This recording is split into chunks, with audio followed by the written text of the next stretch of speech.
Buenas tardes a todos, bienvenidos a Findes.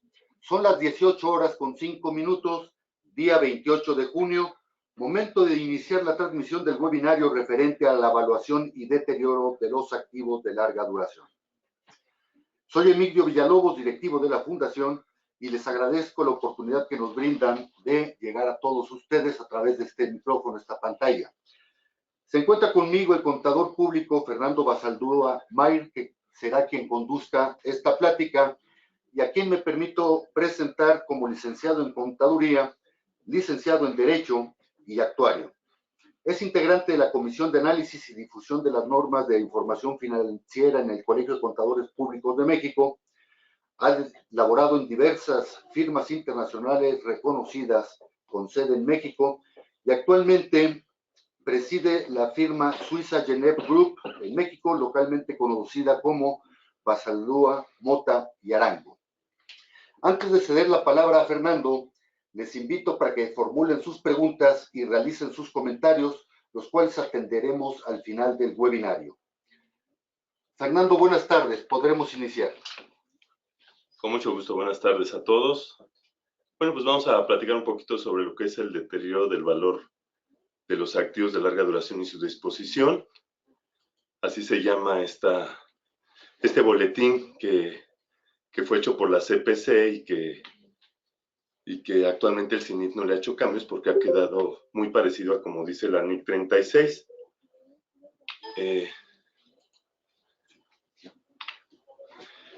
Con respecto a lo que es el deterioro de este boletín C15, se refiere a dos tipos de activos de larga duración, lo que son los activos fijos, o sea, propiedades, planta y equipo, y los intangibles, aquellos que no tienen apariencia física.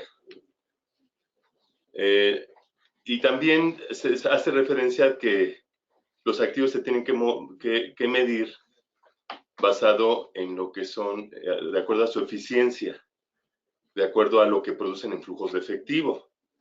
Y para eso sus activos tienen que identificarse que sean UGEs. UGE significa unidades generadoras de efectivo. Entonces el C15 lo que busca es todos aquellos activos que sean productivos, porque si no son productivos es que no tienen la capacidad para generar beneficios presentes y futuros, y por lo tanto tienen que ser deteriorados contra el resultado del ejercicio. Hay una serie de indicios que tienen que ser probados con el objeto de poder identificar si esos indicios, alguno de ellos o todos en su conjunto, pueden ser síntomas de que el activo no es productivo. Una podría ser la baja en el mercado, en el valor del mercado con respecto a ese bien. Otro es que existan bienes sustitutos en el mercado y esto hace que el activo pues tenga menos productividad. Otro es cambios en su capacidad instalada. Otro podría ser que existan costos de mantenimiento excesivos comparados a lo que produce la máquina en flujos de efectivo. Lo más adverso que puede existir es que los flujos netos sean en rojo o incluso podríamos tener activos que por los cambios tecnológicos se vuelvan obsoletos. También cualquier daño físico, el mal cuidado del activo, pues puede dañar su rendimiento y su producción de flujos de efectivo.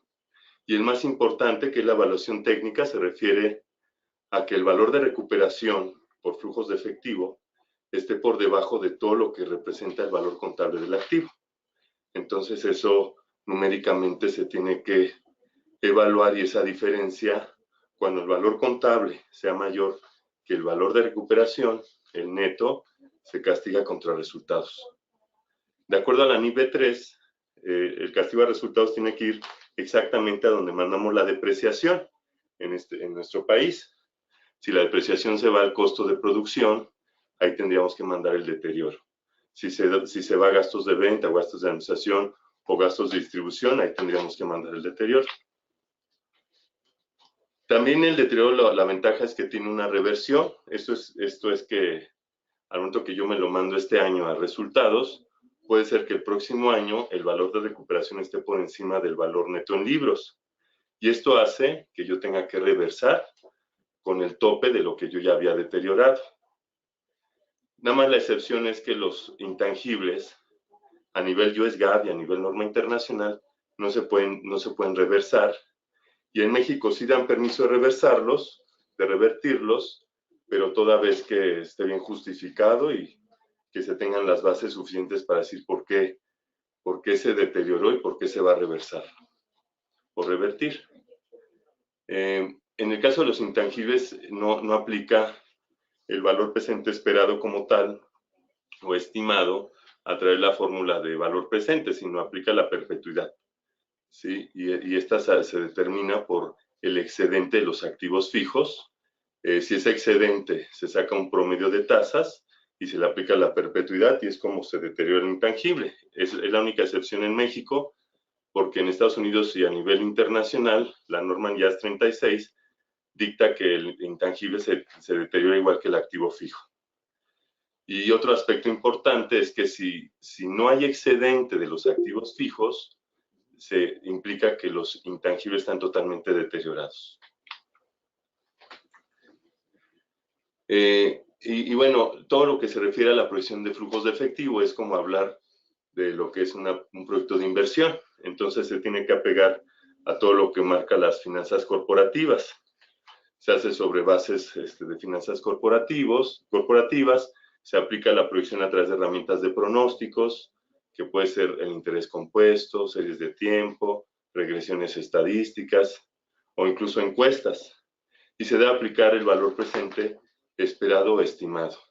Cuando hablamos de valor presente esperado, es porque hablamos de tres escenarios, optimista, pesimista y moderado.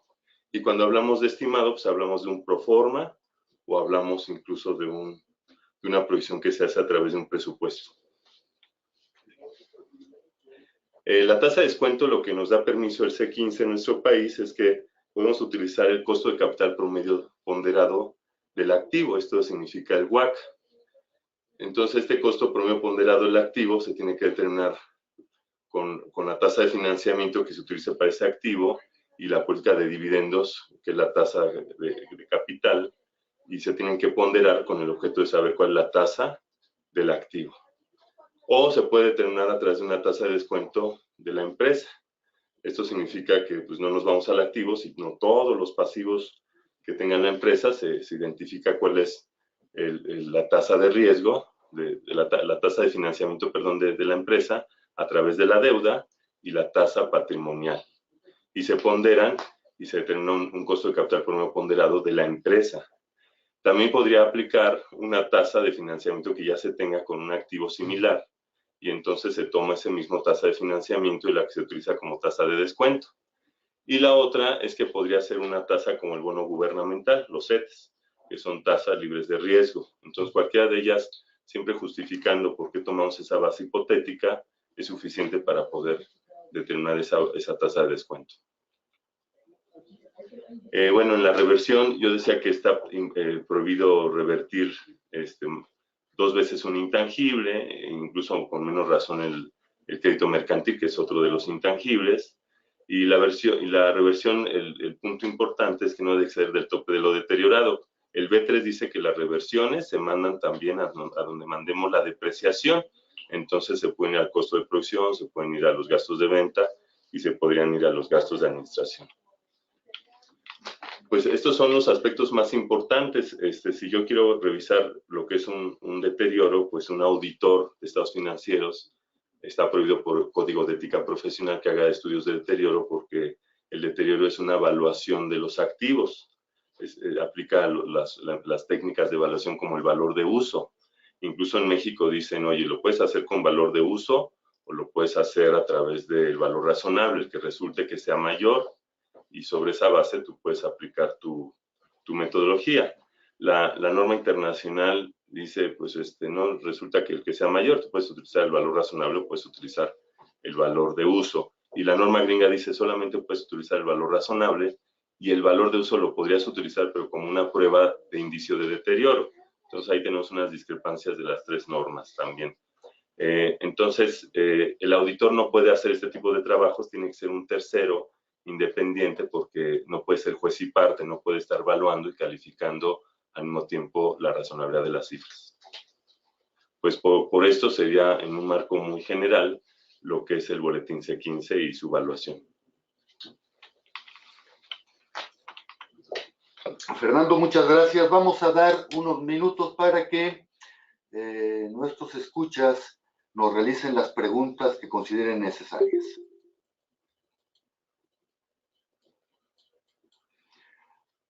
Jorge Fernández, ¿cómo está, Jorge? Buenas tardes, gracias por su participación. Jorge nos pregunta, ¿cómo afecta fiscalmente la aplicación de esta norma? Bueno, aun y cuando el boletín C15 no se basa en aspectos fiscales, hay que revisar el artículo 32 de la ley del ISR y vamos a irnos a un párrafo que es el sexto, donde habla sobre aquellos activos que dejan de ser útiles. Entonces, se tiene que pedir una autorización por parte del SAT, el mismo formato o formulario que se utiliza para la destrucción de inventarios, es el mismo que se utiliza para decir que los activos ya no son útiles y el SAT lo tiene que autorizar para que el saldo por depreciar pendiente fiscalmente se haga deducible. Fernando, muchas gracias. Vamos a atender la pregunta de Jacqueline Urbán. Jacqueline, buenas tardes. Gracias por participar. Jacqueline nos pide abundar sobre la sección de valuación. Hablamos de deterioro, sí. Nos pide abundar un poco más en la evaluación. Sí, con respecto a la evaluación, hay muchas técnicas de evaluación. El C15 solamente nos habla del valor razonable. Cuando se aplica un valor y del valor de uso, que ya son técnicas de evaluación. Cuando hablamos de un valor de uso, estamos hablando de la proyección financiera sobre bases financieras. O sea, estamos hablando de una EBITDA, Earnings Before Interest and Tax, Depreciation and Amortization. Entonces estamos diciendo que es un flujo neto operativo. Ese EBITDA es tener una base histórica y aplicarle un porcentaje de incremento promedio hacia adelante, y ya que le aplicamos el interés compuesto hacia adelante, aplicar una tasa de descuento de acuerdo al financiamiento que pueda tener un activo. Ya dijimos las formas en que se puede hacer la tasa de descuento. Entonces, en eso se basa la evaluación de valor de uso.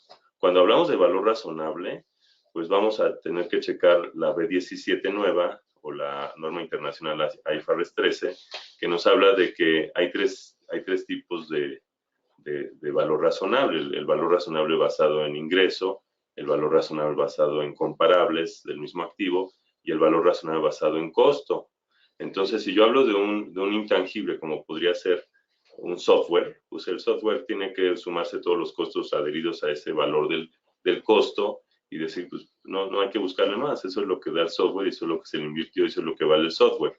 Pero cuando hablamos solamente de una marca comercial, pues tendríamos que decir que el valor razonable pues no tendría que ser de costo, tendría que ser de acuerdo a los flujos que puede generar esa marca. Entonces también nos habla de tres niveles de evaluación en el valor razonable, el primer nivel, el segundo y el tercer nivel. Cuando hablamos de un primer nivel, estamos diciendo que el valor razonable de primer nivel es que encontramos muy fácil el mercado para hacer el comparable, pero cuando hablamos de un tercer nivel, es que tenemos que aplicar una fórmula, un modelo matemático que traiga consigo algunas variables que se identifiquen con ese intangible propio de la empresa, basado en para qué lo utiliza la empresa o cómo se ha dado ese intangible dentro de la empresa. Entonces vamos a decir que en la evaluación de valor razonable, lo más complejo es el intangible. Todo lo que es activo fijo, pues la evaluación es prácticamente comparable, o pueden aplicarse varias técnicas que se saque una media de todas y aplicarlo como un valor razonable.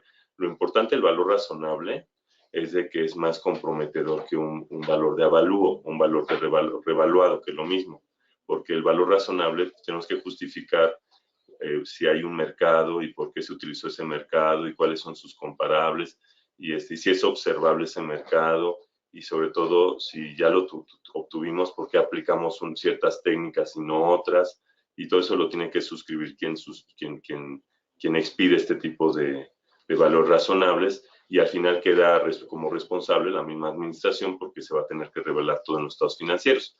Pero en eso se basan esos dos tipos de evaluación, valor razonable de los activos y el valor de uso, que es otra técnica de evaluación.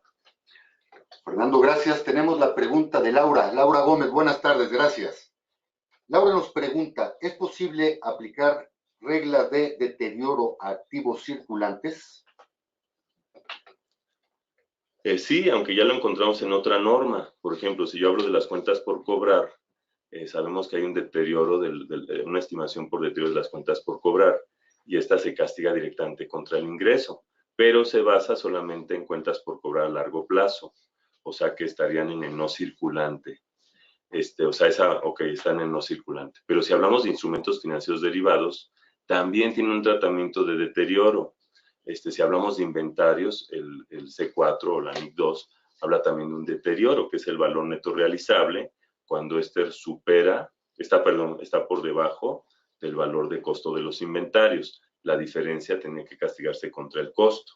Si hablamos de los instrumentos financieros derivados, pues probablemente hay un deterioro en el momento en que la proyección financiera de las tasas de interés o de flujos de efectivo estén, vamos a decir, que por arriba de lo que está marcando el mercado. La diferencia tendría que ser un deterioro contra resultados.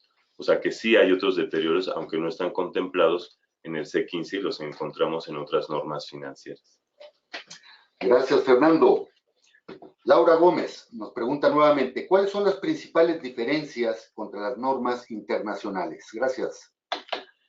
Bueno, yo comenté en la presentación que el C15 tiene una de las diferencias con la norma internacional. Una es que la norma internacional nos dice o puedes utilizar el valor de uso como técnica de evaluación o puedes utilizar el valor razonable, cualquiera de los dos. Pero la norma mexicana dice utiliza el que sea mayor. Entonces yo tengo que determinar uno y si yo en ese veo que no hay deterioro, pues digo, pues ya determiné uno, el otro se supone que tendría, si fuera mayor, con menos razón habría deterioro. Y si fuera menor, pues yo utilizo el que sea mayor, pero siempre nos pide el que sea mayor. Otra diferencia es que yo dije que los intangibles se hacen por excedente de activos fijos en México, pero a nivel internacional el intangible se deteriora como cualquier otro activo fijo. En México significa que si yo tengo un excedente del deterioro de los activos fijos, ese excedente lo someto al promedio de todas las tasas que tuve desde la vida de mis intangibles y luego le voy a aplicar una perpetuidad y a esa perpetuidad tendría que darme el valor de recuperación y lo comparo con el valor de los intangibles saldo neto en libros. Si este segundo es mayor, la diferencia es un deterioro. Si no hay excedente, se entiende que todo el intangible está deteriorado y tengo que hacer el ajuste. Fernando, gracias. Carlos Durán, buenas tardes. Gracias por hacer su pregunta. Carlos nos pregunta, ¿qué se entiende por reversible? Hablar de una reversión, porque el término realmente no es reversible. Yo dije reversión o que se revierte. Bueno, pues hablamos de que lo regresamos.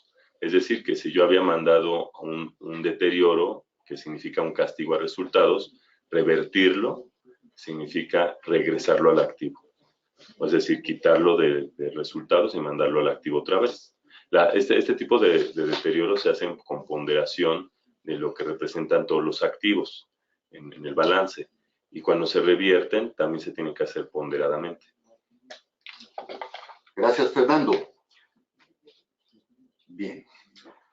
Antes de finalizar esta transmisión, les recuerdo a todos ustedes que los jueves a las 18 horas estaremos abordando diferentes tópicos de interés general en el ámbito de los negocios. El próximo jueves 5 de julio a las 18 horas trataremos el tema ciberseguridad. Los esperamos, inviten a sus compañeros, inviten a sus amigos. Son las 18:24 del día 28 de junio. Damos por concluido el desarrollo de este webinario.